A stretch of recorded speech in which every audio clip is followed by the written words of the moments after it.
Cutting कसं करायचं हे शिकतोय आता। तर ब्लाऊजची पूर्ण उंची 13.5 आहे। 13.5 मध्ये 1.5 इंच प्लस करून उंची ठेवायची। तर उंची येते इथे आपली 15। इथे उंची आली आहे, तिथे उंचीच्या लाईनला बरोबर लाईन आखून घ्यायची। आता शोल्डर आपण 5.5 ठेवतो। 6 इंच आर्मोलच्या भागासाठी घेतलं। उंची 5.5 मध्ये अर्धा इंच प्लस करून घेतली। 5.5 ची लाईन खालच्या लाईनला पण सरळ आखून घेतली। मागच्या मुंड्यासाठी अर्धा इंच बाहेर घेतलं। गळ्याची विड्थ साठी आधी शोल्डर पट्टी 3 इंच घेतली, बाकीचा उरलेली गळ्याची विड्थ घेतली।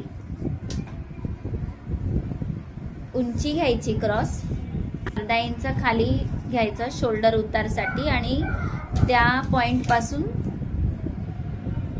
खाली उंची घ्यायची गळ्याची। गळ्याची उंची किती आहे? 7 inch.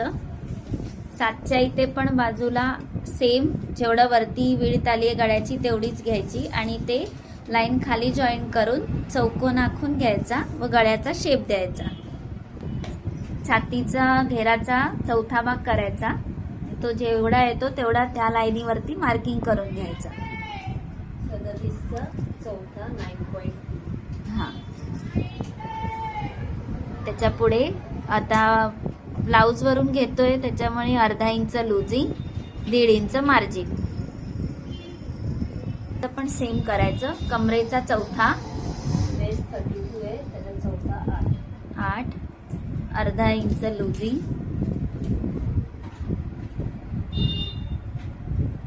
1.5 inch tucks, 1.5 inch margin.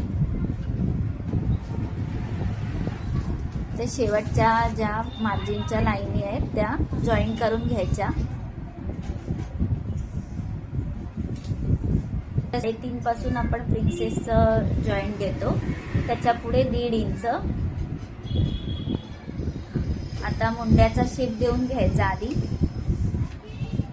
बाहेरच्या बाजूने 1 इंच क्रॉस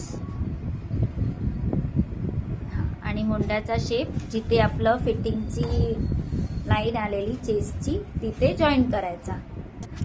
खाली जे 3.5 इंचाला मार्किंग केलेलं प्रिन्सेसचा शेप द्यायचा आहे। 1 इंच वरती जायचं आणि तिथून असा प्रिन्सेसचा जो गोलाकार वरती शेप असतो तो जॉईन करायचा।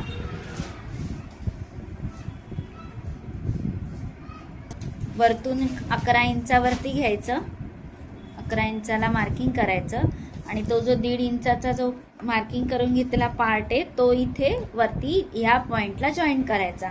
आतल्या बाजूची जी लाईन आहे त्याने आता कटिंग करून घ्यायचंय। ही तुम्ही कपड्यावरती टाकताना फोल्ड वरती टाकणार आहात, ती बाजू ओपन वरती राहणार आहे। च्या गळ्याचे मार्किंग करतोय। विड्थ घेतली 2.5 इंच, खाली अर्धा इंच जायचं। इथून खाली क्रॉस उंची घ्यायची। बॅकची उंची येते 10.5, ते मार्किंग करायचं। बॅकची विड्थ आहे 3 किंवा 3.5 घेऊ शकतो, आपल्यावरती आहे। आता मागे पण गोल गळा आहे, गोल गळ्याचा शेप करून घ्यायचा। हे गळ्याचं बाहेरचं मार्किंग असं करून घेतलेलं आहे। आता फ्रंट रेडी आहे, बॅक रेडी आहे। आता कटिंग कशी करायची ते बघूया।